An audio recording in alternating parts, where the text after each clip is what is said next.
Okay, guys, here we go. The third and final part of period one. Um, this is the Constitution and the New Republic. This is basically what we started our time together with learning, and we left off in the last part. Excuse me, by going into some depth about the problems that existed after the Treaty of Paris, the foreign problems of Spain closing New Orleans to us, rendering the West not worthless. But remember, we talked about the only way you could transport any goods was via the Mississippi River, and you had the British still occupying its forts in the Northwest, supporting armed Indian incursions, and again, they justified that as well as the refusal to trade with us reneging on returning loyalist property after the war, and our inability to pay war debts. Then you had the massive financial problems. You had a severe depression that was caused by the war, and the worthless currency that states and the national government had printed, and the inability of the states to cooperate on any sense of economic trade. And again, just think about the magnitude of not being able to trade with Great Britain. So we had the mid-Atlantic states, the Chesapeake states, in 1785 called the Mount Vernon Conference at Washington's Mount Vernon to discuss economic problems. And they said, let's meet again next year at Annapolis.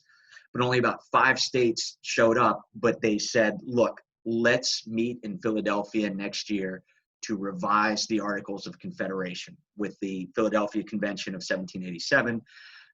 Congress approved. The states held elections for delegates, and everybody except Rhode Island sent a representative. And when they arrived, the agenda at the convention was directed by these young nationalists, men that drastically wanted to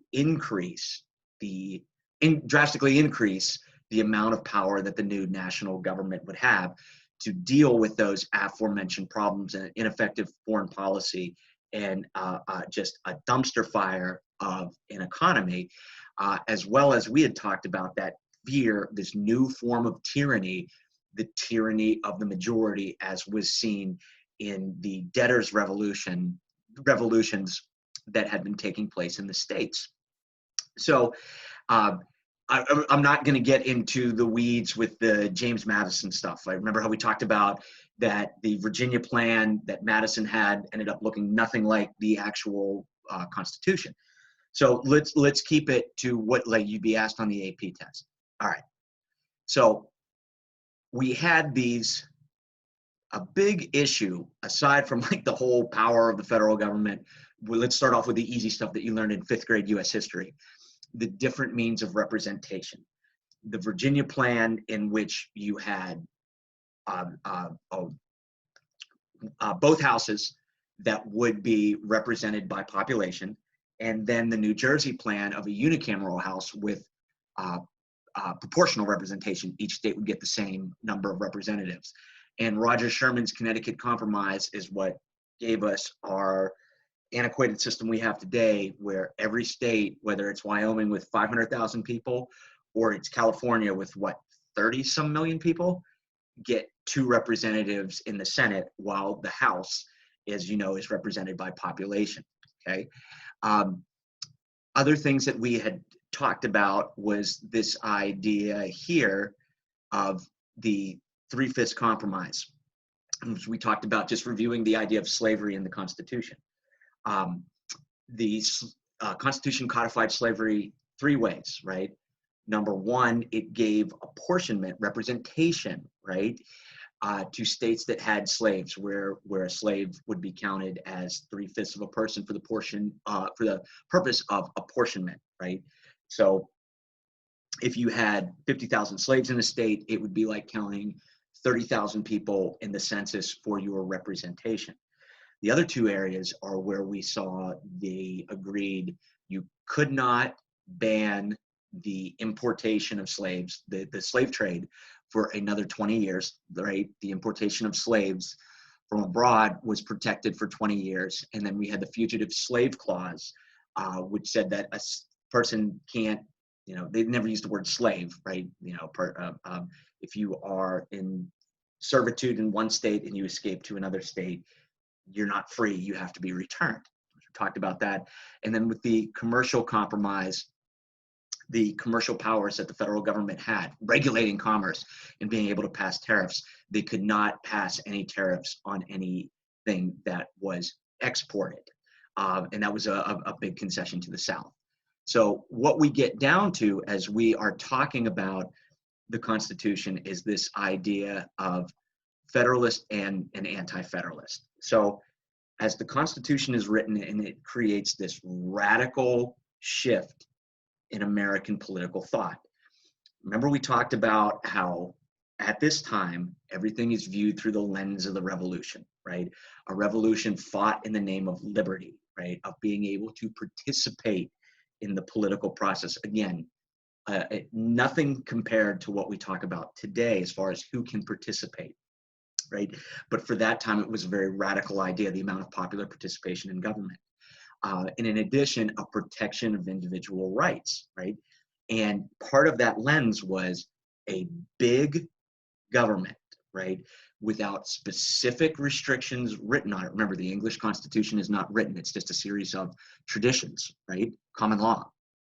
A far removed, powerful government, a government with coercive power that is large, will not represent the public interest and will only serve its own ends and would represent tyranny. The people that advocated for the Constitution, names that you see like up here, said, well, look, the country's not working. The Republican experiment is going to fail due to an ineffective foreign policy and due to the financial problems which exist with these sovereign states, that the Republican experiment is going to fail without a new national government to address these issues. Also, as we talked about with James Madison, the ineffectiveness of state governments, right? How you saw one faction seize control, ruling for that faction. The classic example is, passing paper currency, right? Which satisfies so many people that are in debt, but ultimately hurts the economy. And nobody wanted to make up an unpopular decision that was in the public good that might cost them getting elected, falling out of favor with the majority. When we talked about James Madison in the Virginia legislature, it certainly reflected that. So now the Constitution, and remember, we talked about the secrecy that was involved. Nobody knew that was going on. Patrick Henry refused to even serve as a delegate from Virginia, as he represented that faction of people that smelled a rat, right? That big, far removed national government could only be a threat to liberty. And think about the sacrifice that was made to win the American Revolution.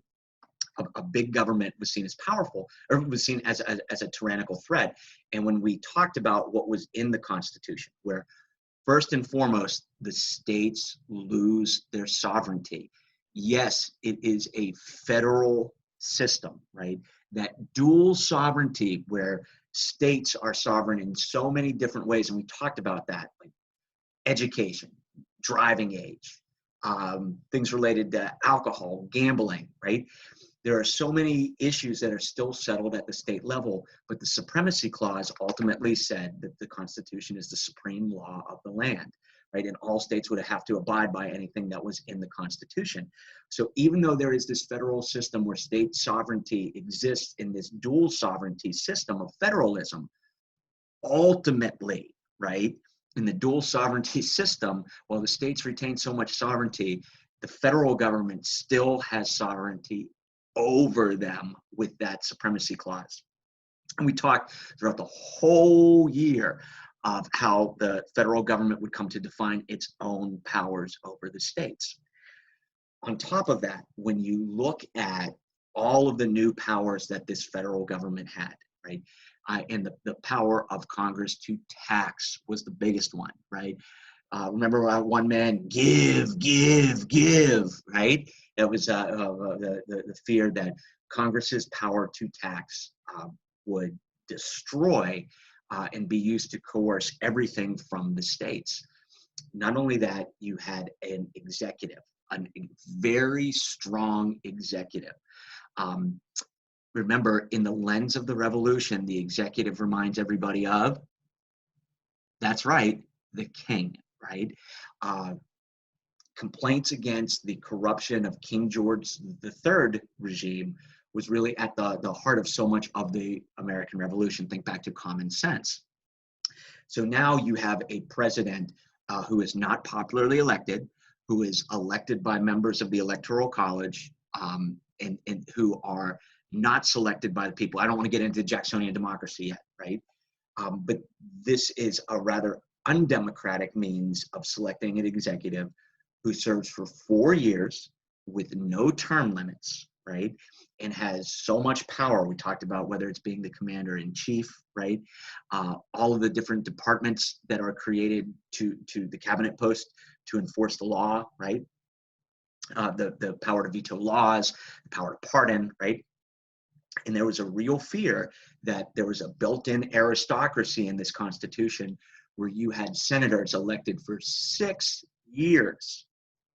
Again, not popularly, selected by the state legislatures. It's not until the 17th Amendment in the early 20th century, I think it's 1913, that senators are directly elected.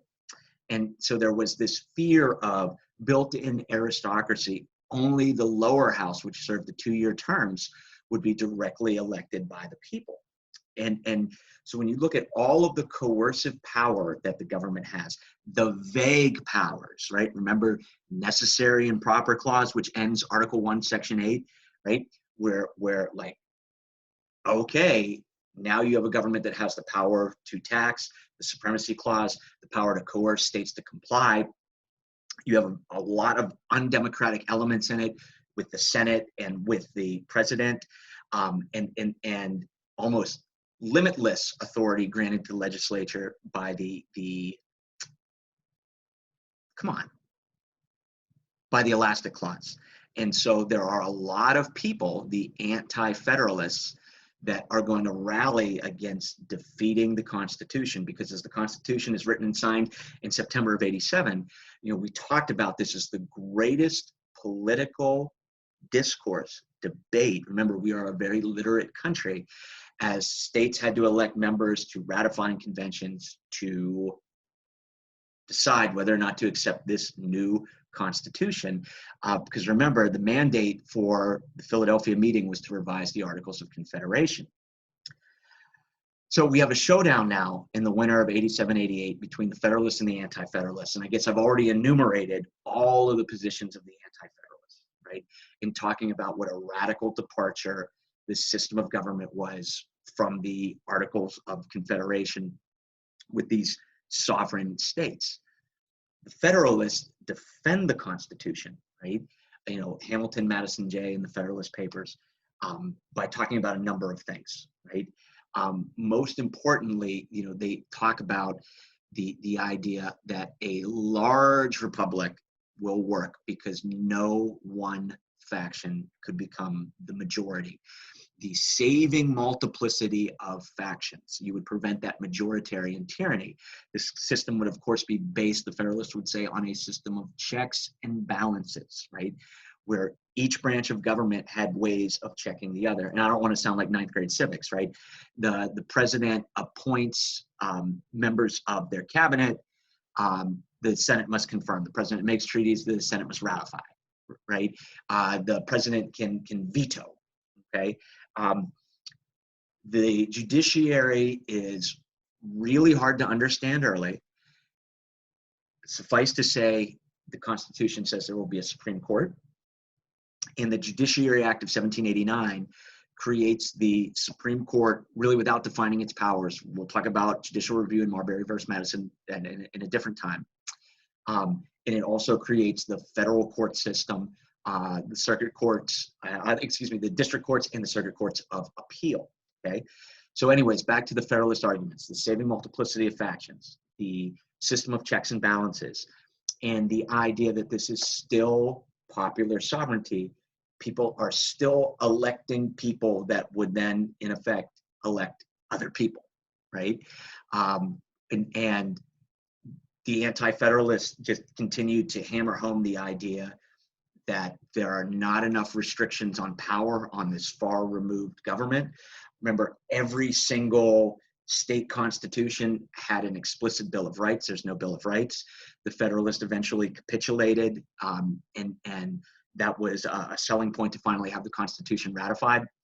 But remember, we use the term Federalist and Anti-Federalist to talk about the debate over whether or not to ratify the Constitution. Okay, I think I covered all of their main points there. Okay, so now, good, we went through all of that, we went through all of that, we went through all of that. All right, so now we have the Washington administration, right? And the Washington administration and the first Congress have to fill all of the blanks left in the Constitution. And you have the cabinet created, right? And the cabinet is an example of tradition. The executive departments can be created by law. And you have Knox at War, Hamilton at Treasury, Jefferson at State. Who's it? Randolph is the Attorney General. Yeah, Randolph is the Attorney General. And those four people become the cabinet, right? This advisory group to Washington. I guess I went a little bit out of order by explaining the Judiciary Act and the court system. So now, all right, all you Hamiltonians, the economy. So the first major issue that needed to be decided by this new government is, how do we get on sound financial footing? National government is in debt, state governments are in debt, there's worthless currency everywhere. And remember, Hamilton's big thing is, if you want the United States to have any credibility moving forward, all Revolutionary War debts must be paid at face value. So we have the first national debate, which is over the idea of assumption and funding.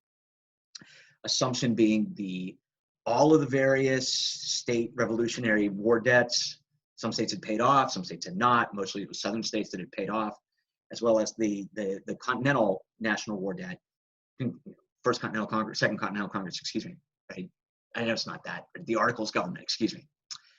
That would all be rolled into one permanent national debt that would be honored at face value, right? And then, well, how do you pay off that national debt? Well, you have to create a national bank, which would be a private institution where its officers were appointed by the federal government, and the federal government would remain the majority shareholder in this private institution, and it could issue currency and it could issue bonds, okay?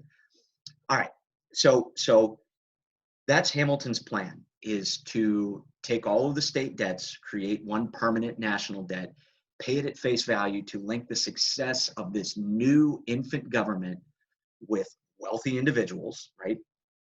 And establish credit for the country moving forward. And we talked about that in class, how you have to have credit. Everything's paid with credit. I mean, look at what we're doing right now with the federal government trying to respond to the current economic crisis. It's being done with credit.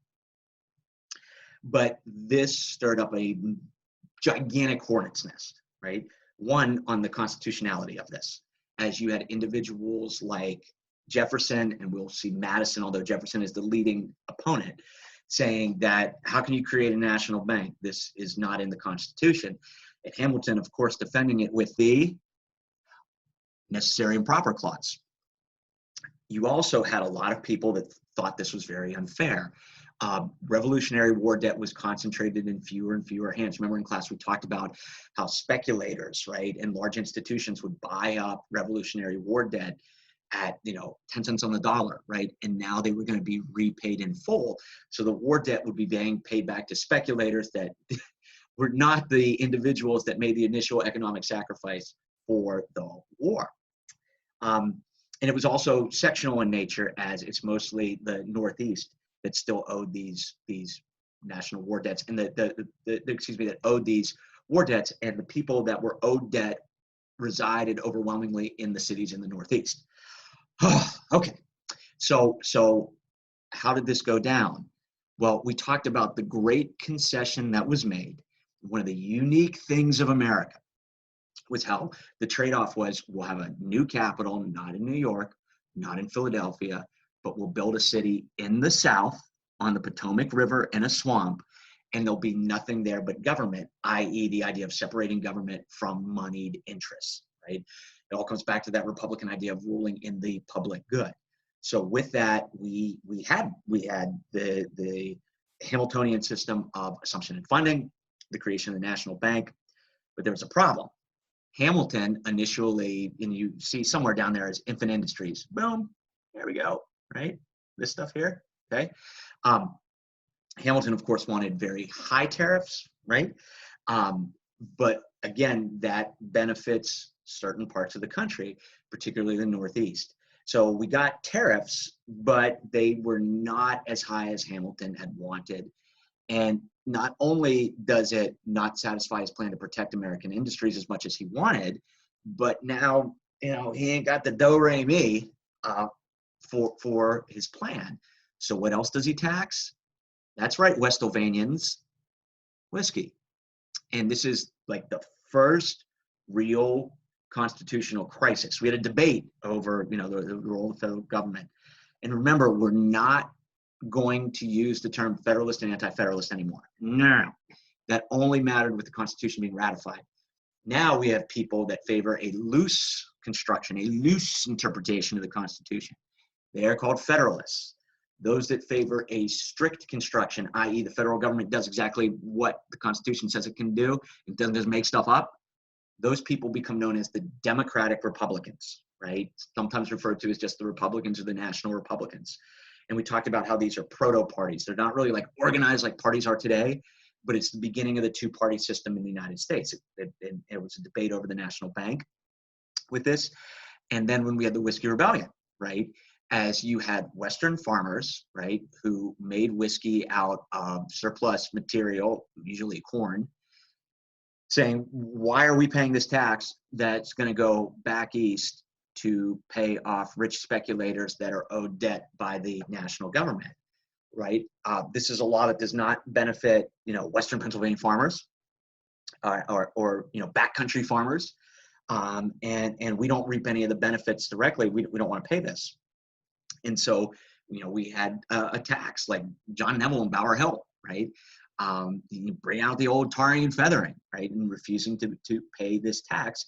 And farmers also said, and you can go back and look, I remember I gave you some stuff that talked about how little cash they had, right?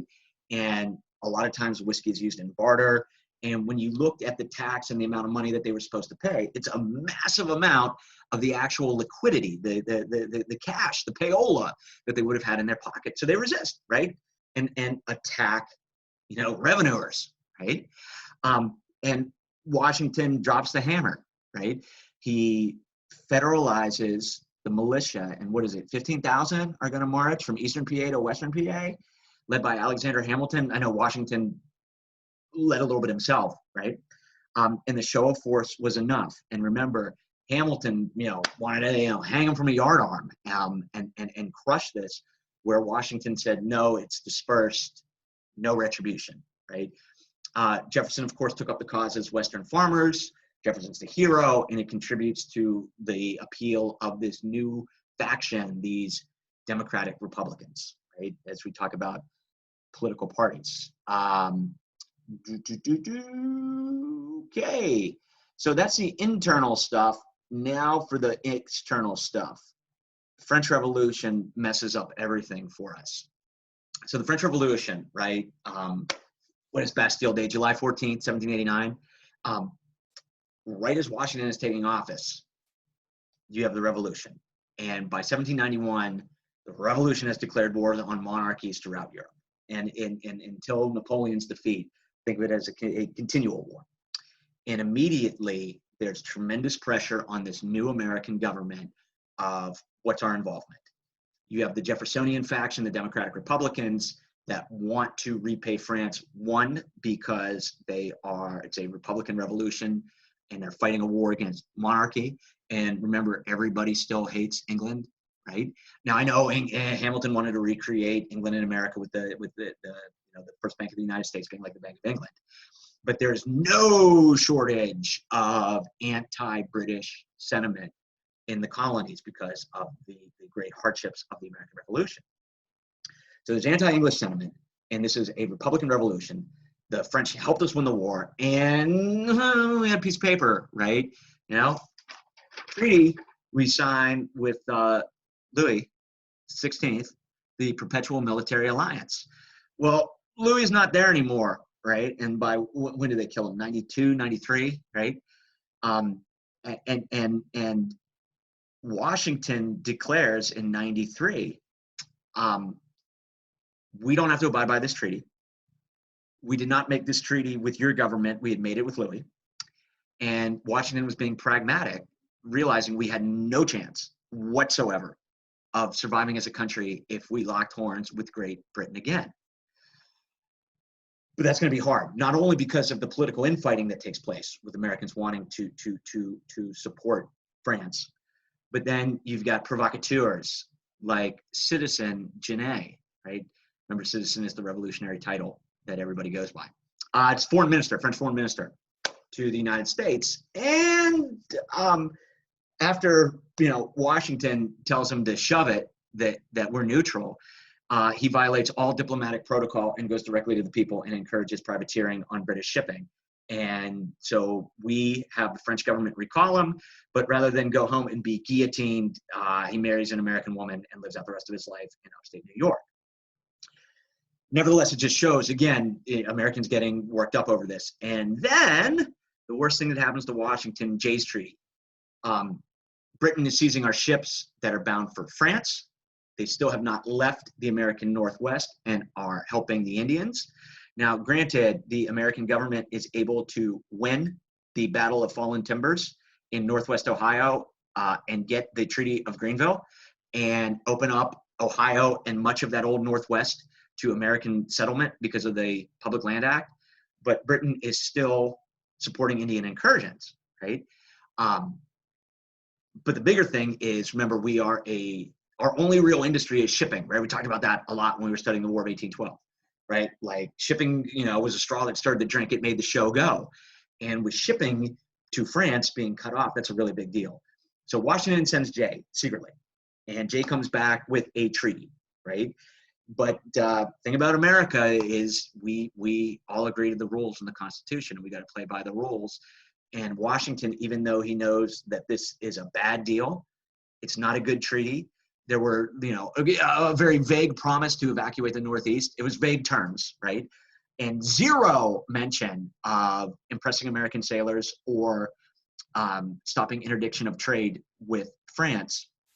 Washington says, well, this is short of war, right? We got somewhat of a promise to get out of the Northwest. It's the best that we can hope for. We don't want war. But remember, we saw that video in class where they're burning Jay in effigy, and Washington says the hellhounds are at the door, right? As there was a mob even protesting Washington. Washington was challenged in Congress and threatened to resign over this when they wanted to see all of the secret correspondence with Jay, and the Senate acquiesced and ratified the treaty. There was a great unintended consequence of it, though, and it's called Pinckney's Treaty. Spain, who had shut down New Orleans, right, in the Mississippi River to American commerce, it's like, uh-oh, America might be cozying up to Great Britain. We could be in trouble. We better make nice with America, and we get the right of deposit where we could take our stuff down the Mississippi River and, of course, the Ohio River to the Mississippi River. And the right of deposit meant I'm selling stuff. I can take it to New Orleans. I can store it there before I send it out, and I don't have to pay a tariff. So that was a really big deal. So things seem to be going pretty well. And then Washington's term is up. He gives his famous farewell address in which, no political parties, right? And he's behind the times because these parties had emerged. They're not officially called parties, but we have the Federalist faction and the Democratic Republican faction. Split mainly along the lines, again, of loose construction, strict construction of the Constitution. We have a strict interpretation or a loose interpretation. How much power does the federal government have, right? The Hamiltonians with the all necessary and proper, the Madisonians and the Jeffersonians being like, no, you can only do what the Constitution explicitly says. We're also split over Democratic Republicans wanting to help the French Republican Revolution and the sort of pro-English from an economic perspective of the Federalists and wanting to maintain neutrality. Washington sees that this is developing and warns against these factions, these political parties, because remember, political parties serve their own end in partisan ways rather than the public good. The other part of his farewell address is no permanent alliances, which became holy gospel until when? That's right, NATO, right, in 1949. That's the first time we ever had a peacetime permanent military alliance. So we have a contentious election in 1796. John Adams wins with what Democratic Republican coming in second and being his vice president? Redhead Thomas Jefferson, right? And now we have a huge mess with this XYZ. So now the French have started interdicting with American trade, seizing American ships, particularly in the Caribbean. It looks like we might have war with them, right? Because again, we're trading with Great Britain. France sees that as being an enemy of their war. They're interfering with shipping. So Adams sends over an American diplomatic mission. 3 of the French ministers, Messieurs X, Y, and Z, demand a bribe. Tell them no way, right? Millions for defense, not a penny for tribute. Come back home, and this gets thrown right in Jefferson's face. This is as bad as it gets, right? And there is a real Republican clamor for war. Real Federalist clamor for war. And we see a larger army that is raised. We have Adams resist, though, the high Federalist faction, Hamilton, that wants to go to war.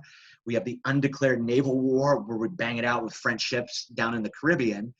And as we have this undeclared naval war and the prospect of real war, the Alien and Sedition Acts are passed, right?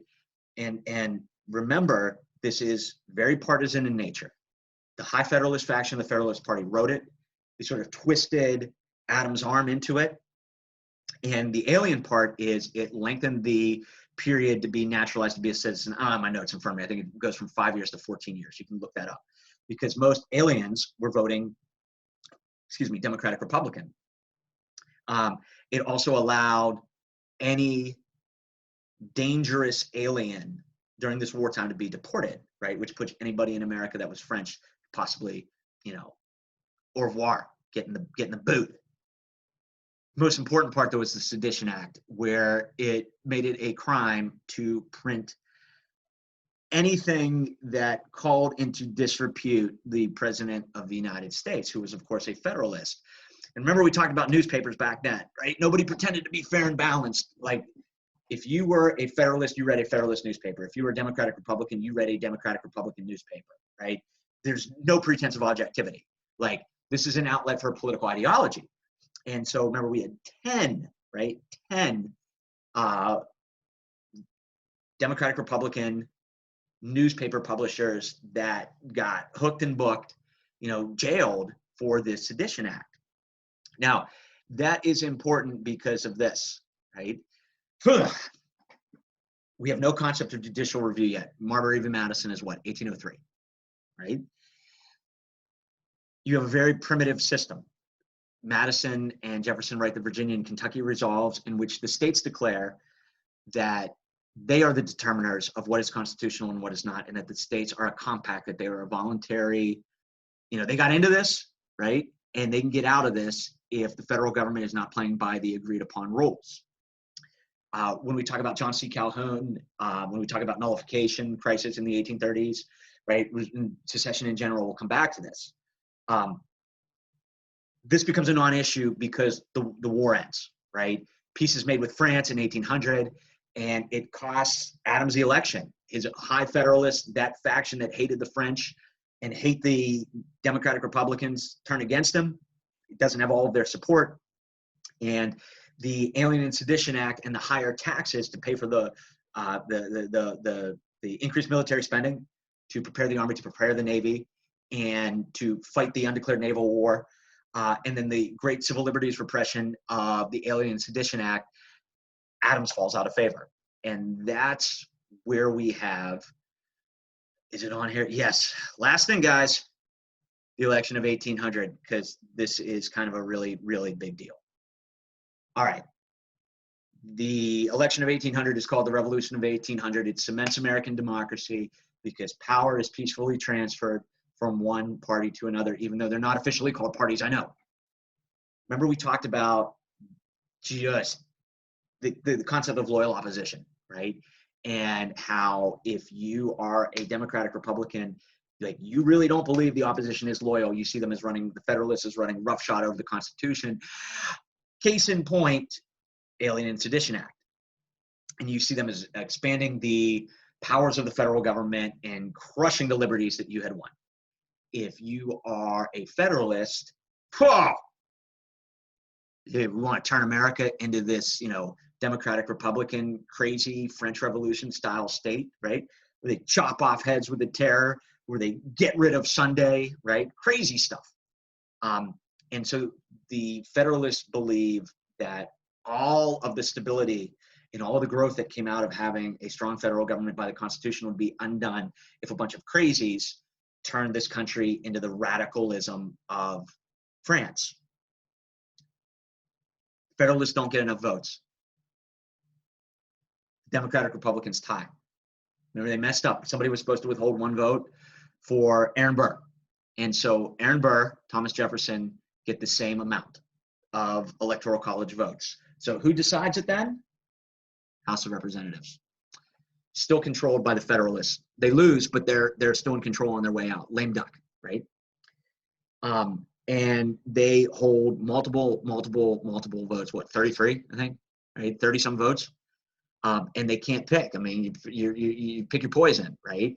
But eventually it's Hamilton that says, well, Jefferson can be trusted, and Jefferson's at least a good human being. Aaron Burr is a conniving scumbag. And so at the end of this incredibly contentious election, remember we talked about the election and the campaign, the songs Adam and Liberty, Jefferson and Liberty, right? And everything that was spread, right? Hide your Bibles, right? The myth that Jefferson was an atheist. Remember our first Blue Book? Remember that? And remember Jefferson burning the Constitution at the altar to Gaelic despotism, right? And that the radicals of the French Revolution would destroy, the American Republican experiment. After all of that, and this contentious election, and the House being deadlocked, they pick Jefferson.